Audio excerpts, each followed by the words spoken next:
কৃষিতে যে পরিমাণে লাভ হয়, বাংলাদেশে অন্য কোনো পেশায় অত পরিমাণে লাভ হওয়া অসম্ভব যেটা কৃষিতে হয়। কিন্তু মানুষ এটা বোঝেও না।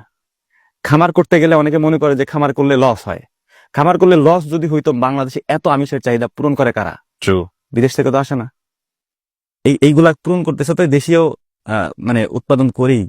তাহলে যদি লসই হইতো, তাহলে 18 কোটি মানুষের আমিষের চাহিদা পূরণ করার জন্য একটা ছাগলও কিনতে পাইতেন না আপনি। কিন্তু সেটা হচ্ছে কারণ মানুষ লাভ করে বলে এটাই হচ্ছে চলতেছে। ট্রু। এখন সমস্যাটা কোথায় হয়? যখন আমরা পারি না। না পারার ক্ষেত্রে সমস্যাটা কোথায়? একজনে মনে করেন যে সে চাকরি করে, হ্যাঁ, পাশাপাশি তার ইচ্ছা হলো একটা খামার করবো, আরেকজন লোকরে দিয়ে দিয়ে করায়। এই যখন আর একটা লোকরে দিয়ে সে করায়, আমার নিজের জিনিস, তার প্রতি যে ফিলিংস আমার থাকবে, আর একজন সে ফিলিংস নিয়ে কাজ করবে না। এটা স্বাভাবিক। আলহামদুলিল্লাহ, আমি আর আমার বাপ দুইজনে আমাদের খামারে যদি বলেন যে এখন 20 জন কর্মচারী রাখার লাগবে, আমরা এফোর্ড করতে পারবো, সমস্যা নেই। কিন্তু আমি আর আমার আব্বা দুইজনে ছাড়া আমাদের গরুর খামারের ভিতরে সিঙ্গেল একজন মানুষ আর ঢোকে না।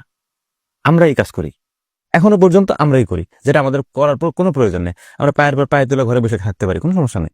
কিন্তু এখনো পর্যন্ত আমি আর আমার আব্বাই করি কাজ। আমরা জানি ওইখানে যদি আমরা কাউকে ঢুকাই, পরে 3 দিনের খামার বন্ধ করতে হবে আমাদের।